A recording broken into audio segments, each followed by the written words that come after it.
When Apple introduced Macintosh, we set a new standard for the way computers could make themselves useful to people.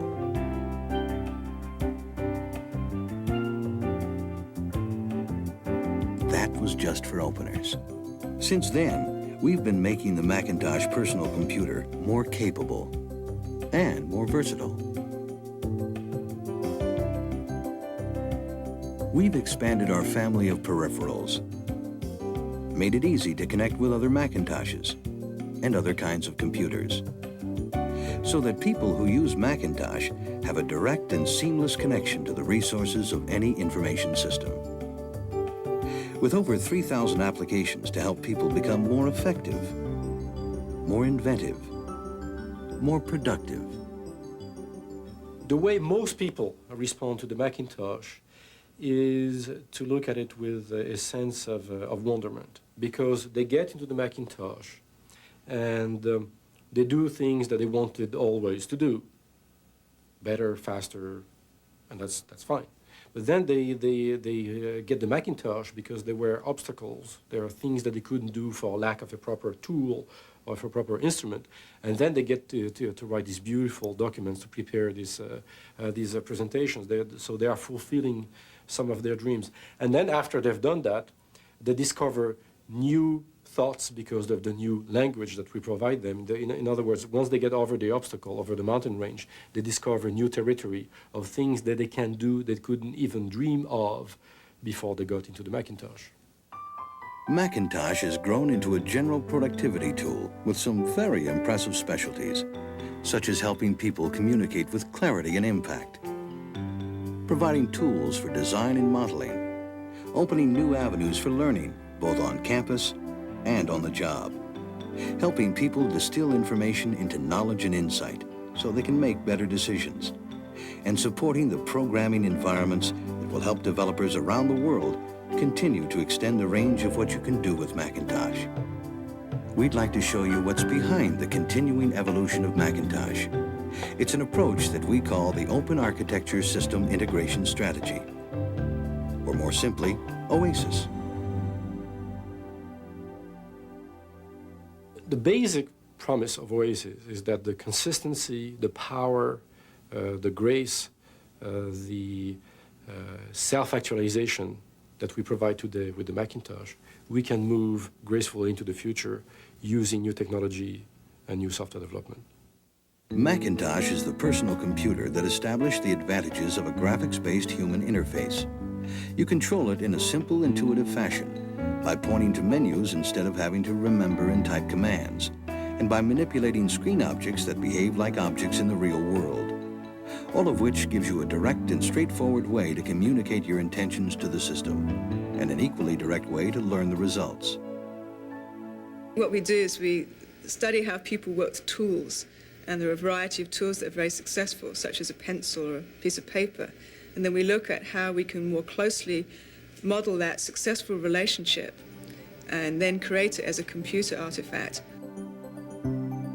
With Macintosh, various applications, even from different developers, work in the same clear and consistent fashion. And that leads to a very important consequence. People can combine applications to assemble the precise set of tools they require. Because the ultimate question isn't how easy is it to use, but how much can I do with it?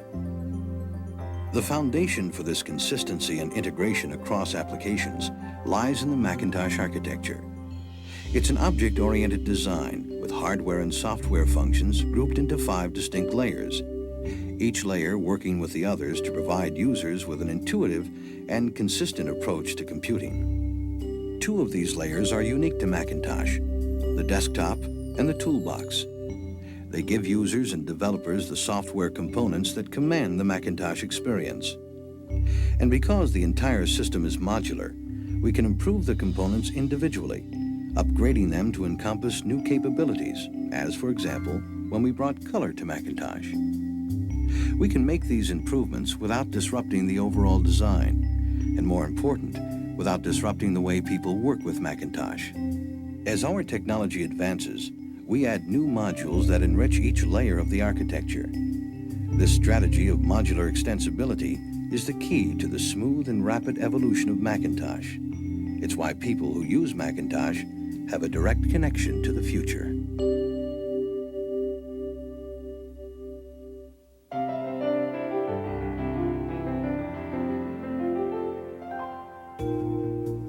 Every computer system consists of hardware and software. The software is grouped into an operating system and applications. The operating system directs the way an application calls on such basic functions as input, output, processing, and storage. But when it comes to the way users deal with those functions, every application is on its own, which typically has resulted in a hodgepodge of interface ideas. Macintosh takes a different approach. With Macintosh, the user's view of the system isn't an afterthought, it's the central thought. To ensure a rich and consistent computing experience for users of Macintosh, we've moved beyond the typical three-layer model of computer architecture and introduced two additional layers, the desktop and the toolbox. As we'll see, the desktop supports the user's experience directly, while the toolbox gives developers the tools they need to create a diversity of applications that look and feel and work together in a consistent way. The toolbox has a number of components to manage dialog boxes, windows, menus, and so forth. So, for example, when an application asks for a window, it comes out looking and behaving like a Macintosh window. The application can specify how big to make the window, where to place it on the screen, which window should be active, and so forth. The window manager takes it from there. To call up a menu, the application simply provides a list of items, and the menu manager turns them into working menus. And these menus work consistently from application to application. What the toolbox does is give you a language, a consistent language that everybody shares in, like English, with or without accent. And what the applications on the desktop are poems, novels, stories.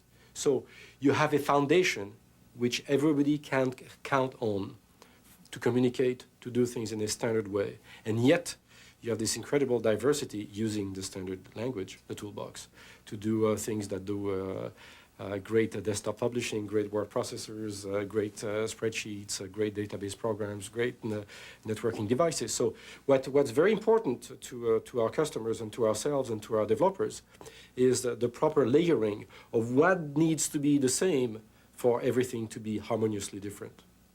While the toolbox makes the backstage machinery of Macintosh available to developers, the desktop layer gives users direct control of what happens on stage.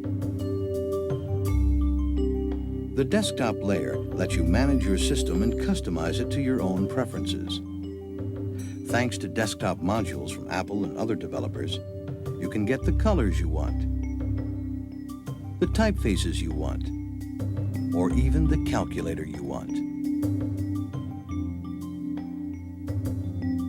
Modules in the desktop layer also provide internal connections for bringing data from one program into another, as well as external connections for controlling access to network resources. At the desktop level, you can arrange your files the way you want on the desktop. The computer will find it for you. You can run an application, write any document you want. The computer will deal with it. You can have any choice of a crazy desk accessory. The computer will deal with it. A large part also of what our design is to make things very much plug and go, so that people don't have to know a lot about their hardware configurations or how to plug them in to basically make it work themselves. I think one of the wonderful things about the Macintosh is the ability to pull the Macintosh out of a box the first time a user has purchased it and pretty much put it together without trying to fully understand how it works. The operating system layer connects all of the higher layers to the hardware layer. Macintosh is designed around the Motorola 68000 family of processors. As newer, more powerful processors are developed, we incorporate them into the Macintosh. These 5 layers give us a sense on how things are architected and work today. But more importantly, they give us a sense on how we can slide a brick out, put a new one, and keep the entire edifice working.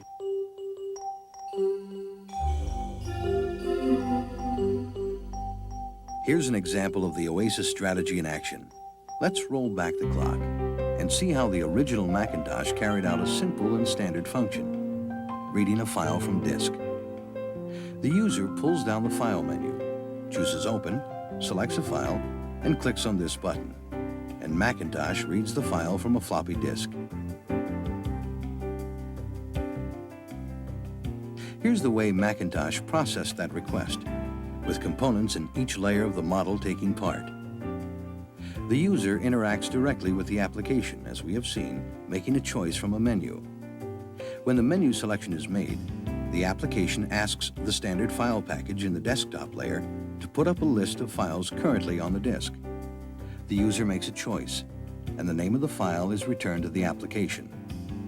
The application then asks the file manager in the toolbox layer to open the file, and the file manager in turn calls upon the device driver in the operating system layer, which physically reads the file from the floppy disk so the user can work on it. When our users required large-scale storage capacity, OASIS provided the framework for upgrading. A flat directory system would be overwhelmed by the number of files on a typical hard disk, so we modified the standard file package in the file manager to support a hierarchical filing system. To the user and to the application, the change was transparent. When you ask to open a file, you have a view of folders as well as documents. Each folder represents a subdirectory, and Macintosh can keep track of the full path to find the document. But for the user, the action of choosing the file is virtually the same. The advantages that we get over that are that we tend to separate the developers from the hardware. They don't need to know that they're running on a particular type of video card or they're printing to a particular type of printer, because they know that they're always working with the same graphics package, or the same, in fact, toolbox package, or the same operating system package. We'll add a few more calls, but the basic functionality doesn't change. Each new storage device in the hardware layer is installed with an appropriate driver in the operating system layer, and the file manager talks to them all. The user can switch drives from floppy disk to hard disk to optical disk and back with a click of the mouse. It's sort of leave the drivers to us. We tend to basically define an interface for the drivers, and the developer will write a driver to that interface, and we support it. And then the application developer knows he can write to our toolbox, and we'll continue to support that interface. And we provide the peanut butter that goes between those two slices of bread.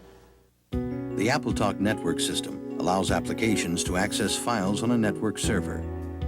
Through AppleTalk, the file manager has direct access to files and documents at remote locations. We designed the AppleTalk filing protocol at the same time as we were designing the hierarchical file system of the Macintosh. And we implemented the AppleTalk filing protocol as a close neighbor working hand in glove with the file manager of the Macintosh. We're continuing to add new modules to the toolbox to allow Macintosh users to connect with seamless simplicity to a multi-vendor computing environment. There are more acronyms per square inch in networking than in any other area of data communications. Our job in Apple Computer is to mask that underlying complexity and to preserve the end-user computing experience. Our objective is to populate the OASIS architecture with networking capability that allows this seamless, empowering extension of the Macintosh user space to resources that are remote, perhaps even across continents. It is important for people to communicate with one another. That's true in a personal computing environment. I mean, you and I, if we work together, would like to share and exchange information electronically. That's what networking enables. When you take that capability into a business environment, it is important to support the types of connectivity available in those businesses. That's why we get into supporting token ring and Ethernet local area networks or wide area networks such as SNA or DECnet. The OASIS architecture allows us to integrate new network services into Macintosh. But our goal is to assure that the user's view of the network remains simple and direct. Accessing files on any network is no different from accessing files on a local hard disk. I think Sadhu has the phrase that the Cheshire Cat, you know, the network disappears, but the smile remains. I love it.